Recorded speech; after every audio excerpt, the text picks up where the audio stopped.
Hello. Today we're going to be going over diction and formal language.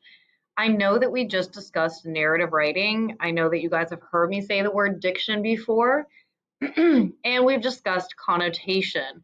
However, we haven't really taken any in-depth notes about connotation, and I want to make sure that we fully understand it, especially since we're going to be moving towards working on formal language, and we need to understand what the meaning and impact are behind these words. So I'm sorry I couldn't be here with you today. I am on campus. If anything goes wrong or you have a questions, try to contact me on It's Learning. I will try to reach out to you. But I have a sub for today. I have some planning that I have to take care of. So diction and formal language. We are still in Unit 2. Although we're moving away from narrative, we are going to be moving towards informational writing and reading.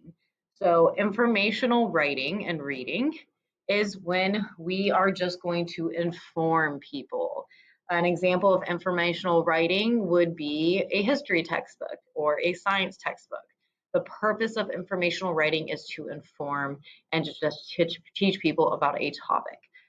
So when we go through this and we start thinking about connotation and the denotation of words, what we're really working towards is figuring out what words are best for informational reading and informational writing. And we'll obviously review this on Friday when I return as well. Okay. So purpose, develop understanding of connotative value of words and determine the emotional value of words based on their roots, physical sound, cultural connections, social uses, and pop culture references. So I know you guys have heard me say this a million times, the definition of diction. It will not go away. I will continue to mention what diction is. It's really important that we understand that it means word choice. Sometimes on tests, I'll just say, identify the diction within the paragraph that best determines the tone. And in order to answer that question, you have to know what diction means. So diction, dictionary, dictionaries contain words. Diction is word choice. It's the most powerful element of style for you to understand. Many words in our language have a strong connotation, so we're also going to be discussing how the connotations of words matter when we're choosing the words for our type of writing. When we ourselves are writers, we have to develop tone, right? We're the ones with the tone then. So if we're going to try to develop formal tones for our writing, we need to understand what the connotations or feelings behind those words are. So before we get into connotation and talking about that in more depth, which we have mentioned a little bit when we're discussing tone words, I want to first define what formal language is. But here's some examples about word choice. Does it make a difference if we say bad versus spoiled versus rotten versus putrid? And why is that? Is it different to say sleepy versus I feel tired or I'm exhausted? So why does this matter? Why is this important? Does it change the meaning of what you're trying to say to people? Does it even change your tone and how you come across to other people you're talking to? So as I mentioned, there's different kinds of word choice. There's different kinds of diction available. And depending on our task, so what we're supposed to do, what are we trying to do? Are we trying to inform people? Are we trying to sell a product? Are we trying to, bring an uprising? What is it that we are trying to do? Our purpose, what kind of message are we trying to send to people, and who our audience is going to determine the kind of word choice we use. Obviously, if the audience is your best friends, you're probably going to use informal language because it's a very personal experience. If you're going to write a narrative about your own life, you can certainly use informal language. What is informal? Informal is when we use a lot of slang, when we use contractions. Sometimes we show a lot more of our dialect in it. When we're hanging out with our friends, that's totally a great time to use informal language.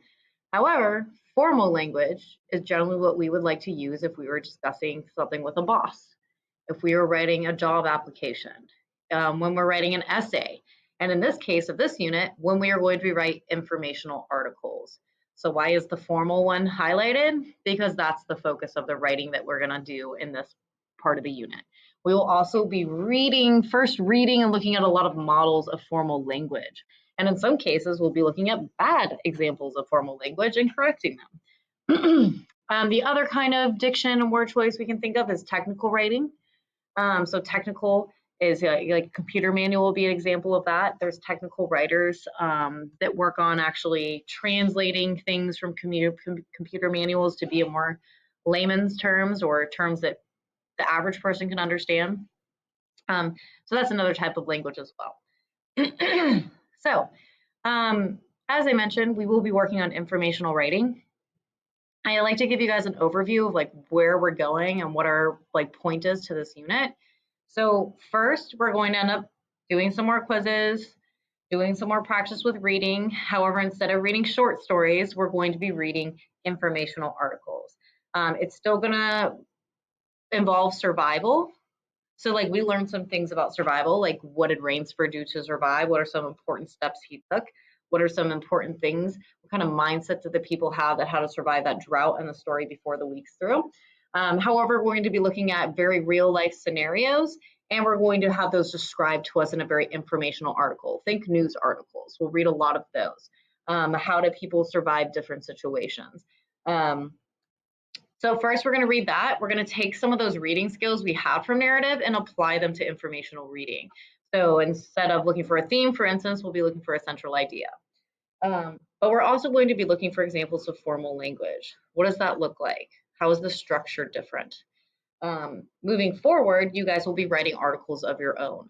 So it'll be your job to inform us about a survival situation. For instance, if you choose to do tornadoes, let's say. So for our second summative that will be coming up, let's say you write an article about tornadoes. You'll just describe to us how are tornadoes formed, where do they usually occur, what kind of effects do they have, both psychologically on people or physiologically, or what are the monetary impacts? So how much money does a tornado usually cost a city or a family? And then you might give information on what are the signs. What are the signs? What are the warning systems that we have set up to teach people about tornadoes? And that's it. That's all you'll do for that summative is just explain to us explanatory writing, informational writing. So we'll be using formal writing to do that. And that's why this lesson is important because we got to think about what are the best words to use. So formal versus informal language. There is another video here if it helps you. It's kind of a weird video. Some people like it just because of how lame it is. You can watch it if you want to. You don't have to, but if you feel like you're struggling to understand the difference between the two, it's certainly a good thing to watch. I mean, it does make sense. It does help you to learn it better. So when we think of someone going to a formal or a formal event, we think of someone in a suit and tie. We see of a woman like in a very nice dress.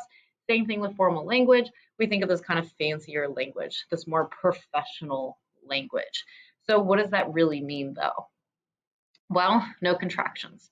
So when we are going to be using this formal tone, we want to make sure that we're not using contractions in our writing. You're like, why can't we use them? So the reason is, it is clear. It is much clearer to your readers what your ideas are. To say do not, will not, cannot, should not. And not only that, but it's much more impactful. You're really sounding out your ideas. You're spelling out what you have to say to these people. It's part of MLA format, which is what we usually abide by for English classes. But really, it just gives that effect of clarity. It makes your standpoints very strong. Even if we're just trying to explain something to someone, it's just important not to use those contractions. So that's a part of formal writing. So where I say instead, next to the green check mark, that's the good thing. The bad thing is to use contractions. Are these all the contractions that exist? No. There are other words that are contractions. Regardless, we're not going to use them. If you end up using them in your formal writing and you get to the end of your article and you got contractions all over the place, that's fine. Just go back and edit it. Go back and then change all your don'ts to do nots. You can always type it out first and go back and take that other look at it and fix it. Okay, so there's a lack of personal pronouns. So in formal writing, we don't want to use I, me, my, us, we, myself, our, any of those words. That's why there's an X next to it. Why don't we want to use those? If it's your job to inform me about some scientific discovery, then you have nothing to do with it. I don't need to hear what your opinion is. I don't need you to say, I think that the dinosaurs got here in whatever, because now I don't believe your article. Your job is just to inform me about the dinosaurs, or your job is just to inform me about the presidential elections. It's not to give your opinion. And as soon as you use I or me or us, it becomes about you and not about the topic you're writing about. And so that's why you avoid it. Right now, We're just trying to inform people. We're not trying to give our opinions. We're not trying to argue anything. It's really just telling people facts. But even moving forward, when we do argumentative writing, I'll still tell you to use a formal tone, a formal objective tone. Because if you're a lawyer in a courtroom, what sounds better? I think my client is innocent. Or do the words my client is innocent or the client is innocent? Which one sounds stronger? Obviously the one to say the client is innocent as opposed to I think my client's innocent. One sounds way more confident as well. So that's another reason we don't use personal pronouns, because we want to sound more confident. We want to state things as if they are facts. And if we're doing informational writing, they should be facts because we're just informing people about what we researched. We research a topic, we teach people about the topic. So instead, we use third person pronouns only. We don't want to use second person either, because you shouldn't tell people how to live their life. Don't be like, you need to watch out for the signs of a tornado and get in your house. Don't tell me what to do. That's not your job. Instead, you could say, in order to stay safe from a tornado, people should seek shelter immediately, right? We keep it general. It's not about the reader. It's not about you.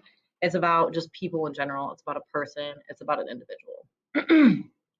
So stick to third person. Another word I like to use there is one. So the narrative explores the distinction between humans and animals, or one's own morality.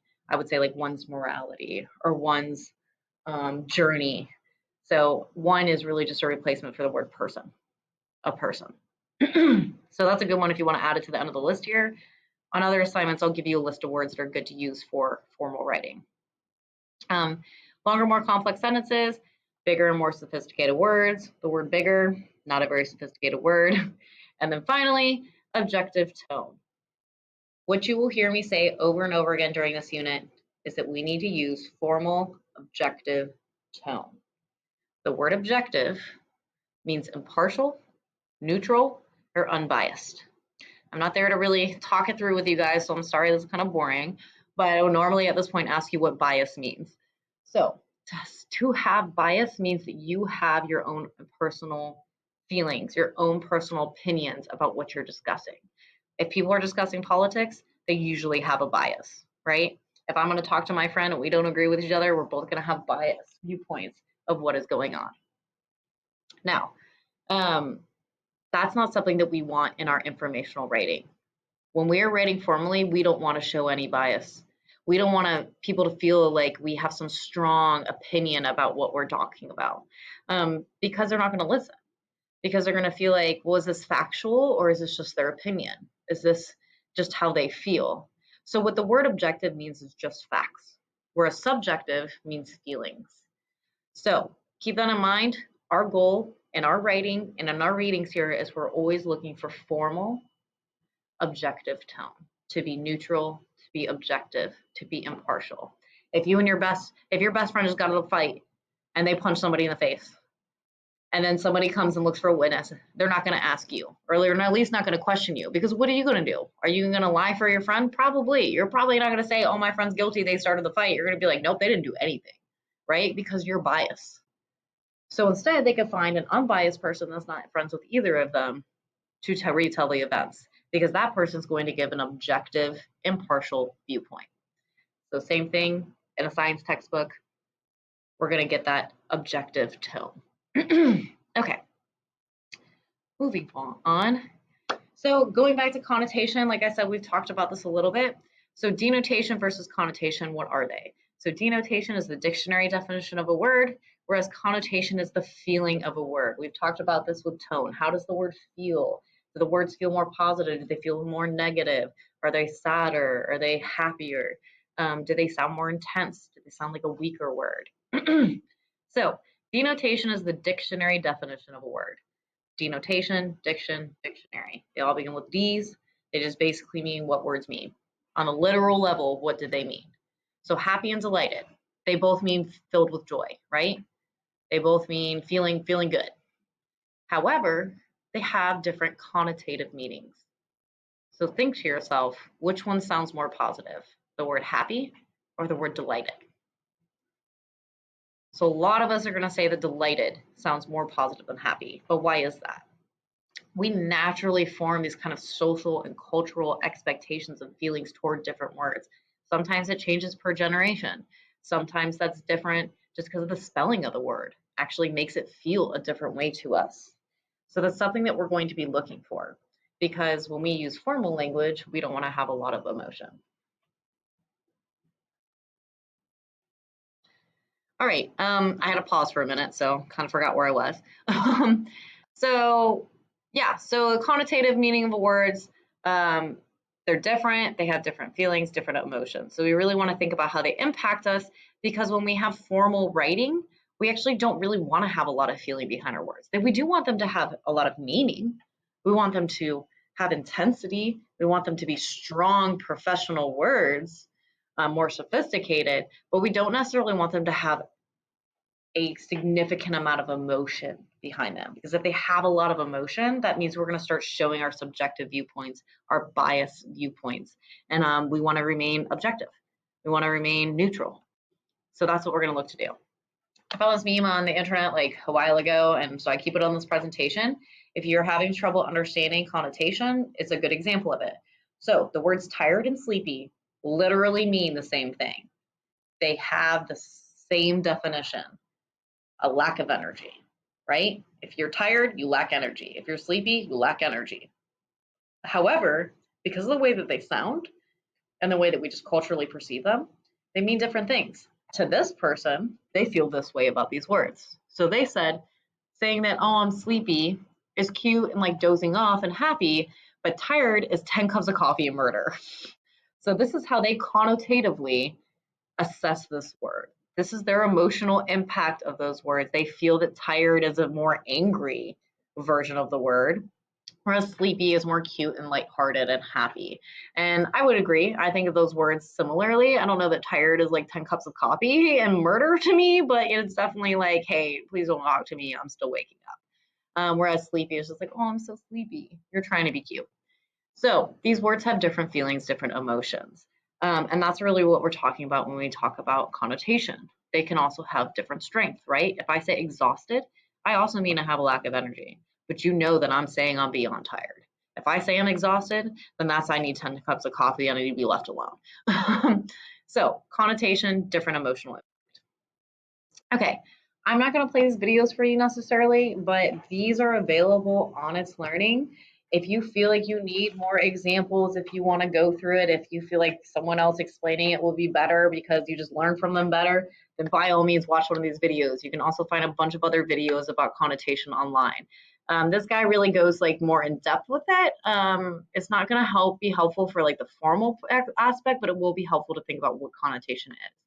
I'm going to talk about each of these examples though. So one of the examples he discusses is aroma versus stench. If I say there's a strong aroma coming from your room, think about whether or not that's positive or negative. Aroma is usually a positive word. It even just sounds, it flows nicer, it just sounds better. Whereas the word stench has a harsher sound and usually is not a good thing. That is a very negative thing. I'm not going to say, oh, what a pleasant stench coming from your kitchen. Instead, I'll say that's a very pleasant aroma. Whereas I would say that's a really disgusting stench coming from your gym bag. So these words, although they mean a strong scent, they both have the same denotative meaning. They have far different connotations. One's positive, one's negative. So depending on the situation, we're going to use one over the other, right? And who we're talking to. Know your audience. Same thing over here. This person's decided that spontaneous to them seems pretty neutral. I could agree with that. I think spontaneous is a pretty neutral word, but spontaneous and impulsive mean the same thing. You don't really think, you just kind of go into things, you just act, you react. So no one really knows what you're going to do. But if someone tells you you're impulsive, that's an insult. If I tell you you're spontaneous, it's a little bit more positive. Or maybe passionate, where they've decided that is kind of a similar idea, but that's the most positive that we can get. Eventually, we're going to be taking words and we're going to be categorizing them just like this person has done here. They'll all have the same definition, but they'll have that different intensity and that different connotative meaning. I don't want to play this video right now. Let's go. Skip. No, I don't want to click on that. Okay. So, like I said, you can go back and watch those if you need to. All right. So just some more on that. Even though these words mean the same thing, so all of these words literally mean the same thing. They all mean that you're straightforward with people, that you just tell them like it is. However, if I walk up to you and I'm like, you know what, you're a really honest person, you're gonna be like, oh, thank you, very positive. But if someone tells you that you're blunt, it has a more negative connotation to it, right? They all mean the same thing. If you're honest, you do what? You tell people the truth. You tell them what you're thinking. So if your friend comes and walks up to you and says, what do you think of this outfit? And you say, I think your outfit looks like crap. You're technically honest, but people are probably aren't going to describe you that way. Instead, they're going to describe you as blunt, right? They're going to say, wow, that she's really blunt because they don't think of it as a good thing. But it's the same idea. You're trustworthy, you tell the truth, you're straightforward with people. Now, I didn't put a symbol next to straightforward because I feel like that's the most neutral of these words. Although they all have the same meaning, I feel like if I'm trying to be neutral, if I'm trying to maybe be more formal and like not as biased or not as, and I'm trying to be impartial, I'm going to use straightforward. They're a very straightforward person. I'm not really showing any positivity towards them. I'm not really showing any negativity. So frank and blunt, more negative. Now, outspoken. I left that one kind of free because I feel like that depends on the person. Some people think outspoken is more positive. I had a class today that thought it was very neutral. And I was like, I could see that. I could agree how it's neutral. So it's really up to you to kind of determine that one. Some people think of being outspoken as negative if they don't like people that speak their mind. For me personally, I consider myself outspoken, so I think of it very positively. But that might be another word that's a little bit more neutral, if we think. So, I mean, there's definitely a wrong answer in some of these cases, but a lot of it is just really taking the time to think about words and how they impact us and how they feel. So we are going to do some activities. If you look at your activity sheets, there's 1 through 4. I know it's a lot of stuff. Really today in my other classes, we only really got through activity 1 and 2.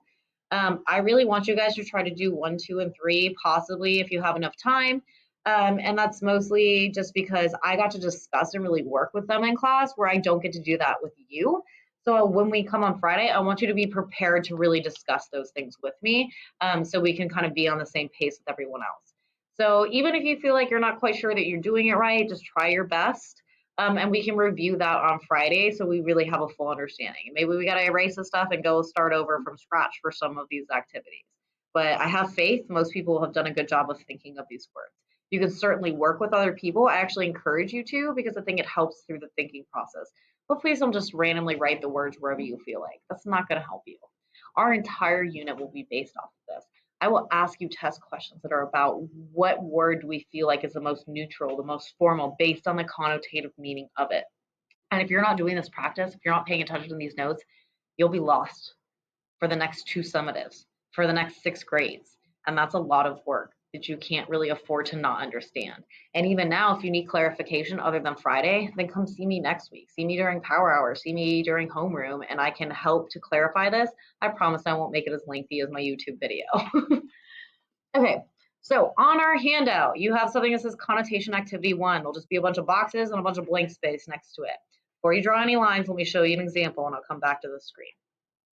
So what we're going to do is we're going to draw lines horizontally next to each box because we're about to rate the words from least to most intense. So if you look at my last bullet point here, it says order the words in each box from least to most intense, meaning the least strong or the most strong in meaning. So which words to us seem like they have the most meaning versus which words have the least amount of meaning. So what is that intensity? Which ones are the most impactful? So some words might be rated the same. Maybe you write 4 words right in the middle, smack dab in the middle of the line. So what should those lines look like? Here's an example. Now, granted, all your word boxes are on one side, like as opposed to being over here, they're all listed here. I had to do this to fit it on one slide. So looking at list 1, words for good. So if we're going to rate these words from least to most, we're going to say, look at intensity. Sometimes I feel like it's helpful to find the most intense word. Now, when we look at these words, the other question I usually get is, what do these words mean? You guys will run into a word like inept, and you have no idea what it means. You know what it means? It means the same thing as bad. It means the same thing as inefficient, unskilled. If you're inept, you're not skilled, you're bad at your job, right? You're an inept employee, okay? You're ineffectual, you're inadequate, you're maybe lousy, you're bad. So they all mean the same things. They just have these different connotative feelings to them depending on the way that they're said and the way that they sound. Now, inept, I know you guys aren't familiar with it. It's actually a really strong word and it's extremely insulting. Same with incompetent. If I tell you you're incompetent, I'm basically saying you're useless. But that's because of that feeling, that connotative meaning behind that word. So really keep that in mind when you're doing the list. I understand that without me there, some of this is going to be guesswork. I really want you to try to do it without phones and really just think about how the word sounds. And like I said, I'll be there to talk you through it when I come back on Friday. So really just try your best now. But let's do some practices together. So let's look. Where is my mouse? Okay. I'm going to use this pen on here. So the word marvelous. So we want to think about marvelous. Does that sound like it has a lot of intensity, or does it sound really weak, like a weak word? If I'm saying good on a scale of least to most, where does marvelous really belong? I tend to put marvelous over here, so it is very hard to write with a mouse. So I'm just going to put marvelous like that. We're just going to put marv. So marvelous I'd put at the upper end. Adequate, I've had people put in different places. For me, I put it kind of in the middle. I think it has like intensity, but if I'm saying you're adequate, I'm not really saying that you're like amazing at it. So what I've had is I've had a lot of people put it around here, put adequate. If I wrote on your sheet of paper, and this is what you might want to think, if I wrote on your sheet of paper that you did an exceptional job on your assignment, are you going to feel happy? Probably. You're probably gonna be like, awesome. If I say you did an excellent job, you're probably gonna be like, yeah, I did pretty good. But if I say you did adequately, you're probably not gonna be that excited. So maybe it doesn't have like the strongest intensity, but it's a pretty formal word, right? Sounds formal. So really, if you put it in the middle, that's fine too. I'm not super crazy about where you put that word. I just really want you to think about their meaning. Good, we've tended to put good down here because good's not quite as strong as great. Some people have put super around here because of the intensity. It does have more meaning. Sorry, once again, for the terrible handwriting with this pen. Outstanding. You did an outstanding job, right? That's probably going to be more on the most side. So that's really what we're doing here. And so what I'll do is I just want you guys to think about this. Obviously, if you need to go back to the note sheet to fill in the notes, do that. This is available on It's Learning. You can pull it up on your phone as well. But let's look at these words and try to label them. And we really need to work on that and then go on to our next activity. So I'm going to put inept here. Inept. Bad, I don't feel like has a lot of intensity, so I'm going to put bad around here. And like I said, with each of these words, some of them might be in the same place. I feel like the word deficient goes kind of in the middle, if not a little bit above the middle. I'm just going to put DIF for it. Lousy. I might actually put lousy after bad. I feel like it has more intensity. It's not very formal, but it's definitely more intense, right? If I say you did a lousy job as opposed to a bad job, I don't know. To me, that sounds even more negative. Slack, I'll probably put here. So I just wanted to do some practice with you before you think about it. But definitely work with a partner, see where you put intensity of words. I'm going to put inefficient. I'll probably put around here somewhere. Unskilled maybe in the middle. So like I said, you can stack them too. A couple words down here I want to go over before you finish this activity. This word is pronounced excruciating. We talked about it with tone words. So if you're in excruciating pain, in this case, we're relating to the word severe. It was an excruciating journey. It was a critical journey. It was an intense journey. It was distressing. This word is tumultuous. Tumultuous means the same thing as these other words mean. It can be a very difficult journey. It can be very serious. It was a very tumultuous event. It was a very tumultuous relationship, tumultuous situation, right? It was very severe in some way. So that's basically what you're doing with that activity. So make sure that you finish that, putting it on the lines, and then I'll explain the activity directions for activity 2 in my next video, or actually just here in a couple seconds. Basically,